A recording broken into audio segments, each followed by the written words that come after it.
ഒരുമാതിരിപ്പെട്ട ആളുകളൊക്കെ അവർക്കുണ്ട് എന്ന് വിശ്വസിക്കുന്ന ഒരു കാര്യമാണ് ഹെയർ ഫോൾ അല്ലെങ്കിൽ മുടി കൊഴിച്ചിൽ. നമ്മുടെ ഹെയറിന് ഒരു ഗ്രോയിങ് സ്റ്റേജും ഉണ്ട്, ഒരു ഷെഡിങ് സ്റ്റേജും ഉണ്ട്. അപ്പോൾ മുടി നോർമലായിട്ട് വളർന്നു കഴിഞ്ഞ് ഒരു ഷെഡിങ് ഫേസിലോട്ട് എത്തുമ്പോൾ നാച്ചുറലി അത് പൊഴിഞ്ഞു പോകും. അപ്പോൾ ഓൺ ആൻ ആവറേജ് ഒരു ഡെയിലി ബേസിൽ ഒരു 50 മുതൽ ഒരു 100 മുടി വരെ പെർ ഡേ പൊഴിഞ്ഞു പോവാം. നല്ല തിക്കായിട്ടുള്ള ഹെയർ ആണെങ്കിൽ ഒരു 100 മുടി വരെ പൊഴിഞ്ഞു പോകുന്നത് തികച്ചും നോർമലാണ്. കാരണം ആ സെറ്റ് ഓഫ് ഹെയർ അതിൻ്റെ ഷെഡിങ് ഫേസിൽ എത്തിയിട്ടാണ് അത് പൊഴിഞ്ഞു പോകുന്നത്. That is normal. അതിൽ കൂടുതൽ, അതായത് 100 മുടിയിൽ കൂടുതൽ ഓൺ എ ഡെയിലി ബേസിസ് കൊഴിഞ്ഞു പോയിക്കൊണ്ടിരിക്കുകയാണെങ്കിൽ മാത്രമാണ് അത് ഹെയർ ഫോൾ എന്ന് നമ്മൾ കൺസിഡർ ചെയ്യേണ്ടത്.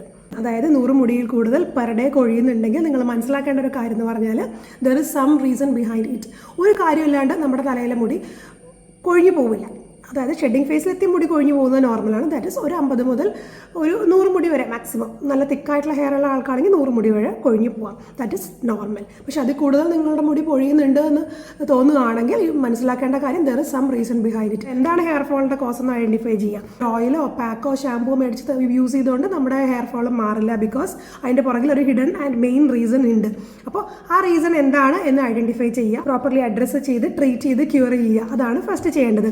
അതിനുശേഷം മുടി ഫർദർ വളരാനായിട്ടുള്ള കാര്യങ്ങൾ നോക്കുക.